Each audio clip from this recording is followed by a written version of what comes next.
বহু আগে থেকেই ধারণা করা হচ্ছে পৃথিবীতে এলিয়েনদের আনাগোনা রয়েছে, কিন্তু ভারতের লাদাখে এলিয়েন এ নিয়ে অনেকের মনেই আছে প্রশ্ন। আদৌ কি এ খবর সত্য নাকি গুজব? প্রাকৃতিক সৌন্দর্যের কারণে অ্যাডভেঞ্চার প্রেমী পর্যটকদের বরাবরই আকর্ষণ করে লাদাখ। হিমালয় পর্বতমালার কোলে অবস্থিত এই অঞ্চলে ভারতের সবচেয়ে কম লোক বাস করে। এখানেই নাকি এমন একটি জায়গা রয়েছে যা এলিয়েনদের ঘাঁটি নামেও পরিচিত। ভিনগ্রহবাসীদের জন্য এই এলাকা বিগত প্রায় 7 দশক ধরেই আলোচনায় রয়েছে। লাদাখের কঙ্কালা পাস এই গিরিপথেই যত রহস্য। এখানে বহুবার এলিয়েনদের দেখা গেছে বলে দাবি করা হয়েছে, তাই এই অংশটিকে ফ্লাইং সসার বা ইউএফও বেস বলা হয়। এর সত্যতা যাচাই করার জন্য অনেক বিজ্ঞানী গবেষণাও করেছেন, তাই এই অঞ্চলের নজরদারিও বেশ জোরদার করে রাখা। লাদাখের কঙ্কালা পাস এলাকায় কেউ থাকে না। এলিয়েনরা সত্যিই এখানে আসে কিনা তা বোঝার জন্য বিজ্ঞানীরা 2004 সালে একটি গবেষণা চালিয়েছিলেন। তারা জানান, গবেষণার সময় লাদাখের এই অংশে একটি রোবটকে হাঁটতে দেখা গেছে, কিন্তু বিজ্ঞানীরা সেই জায়গায় পৌঁছানোর সঙ্গে সঙ্গে সেই রোবটটি অদৃশ্য হয়ে যায়।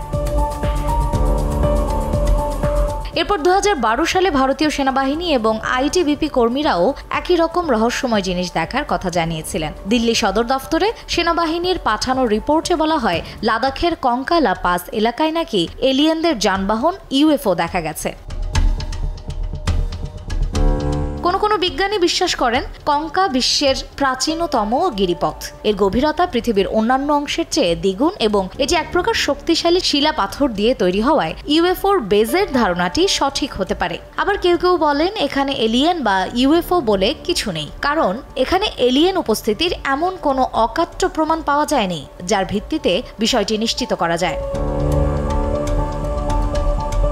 এই রহস্য উদ্ঘাটন করতে ভারতের DRDO এবং ন্যাশনাল টেকনিক্যাল রিসার্চ অর্গানাইজেশন একসঙ্গে একটি গবেষণা চালায়। তদন্ত ও গবেষণার পরেও উভয় প্রতিষ্ঠানই কোনো নির্দিষ্ট সিদ্ধান্তে পৌঁছাতে পারেনি।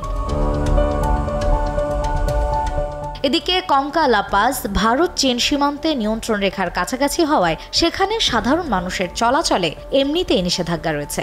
তবে স্থানীয়দের দাবি, ইউএফওগুলিকে ভারত এবং চীন উভয় দিকেই উড়ে আসতে দেখা গেছে এবং এ বিষয়ে দুই দেশের সেনাবাহিনী অবগত।